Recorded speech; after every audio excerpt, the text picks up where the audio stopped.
այն մարդու հետևից, ով պարգևել է մեզ եռաբլուր։ Ցավով եմ ասում։ Սա խուժանություն է առնվազն։ Ձայնագրություններ են հրապարակել, ասում են, որ Ես ձայնագրություններին անկեղծ ասած չեմ հավատում։ Հետո կա այսպիսի մի բան։ Մեզ համար ամենակարևորը որն է, եռաբլուրում զինվորները չլինեն, թե ընկնեն այդ մանուկների հետևից։ Ես չգիտեմ, որն է ամենակարևոր հարցը այստեղ։ Ամենակարևոր հարցը թողած ընկել են քաղաքապետների հետևից, եւ սա առաջի դեպքը չի, երկրորդ դեպքը չի, արդեն որ երրորդ դեպքն է։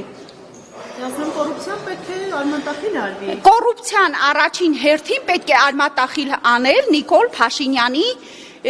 կատարած աշխատանքներից, սկսեն այդտեղից։ Որտեղից հատկապես։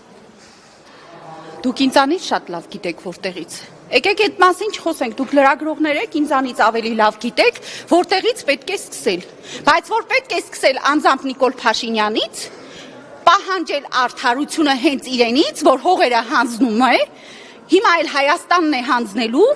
այդտեղից պետք է սկսել։ Դուք համայնքապետարանի աշխատակից եք։ Ոչ։ Ես քաղաքացի եմ, պարզապես Հայաստանի Հանրապետության քաղաքացի։ Խնդրեմ։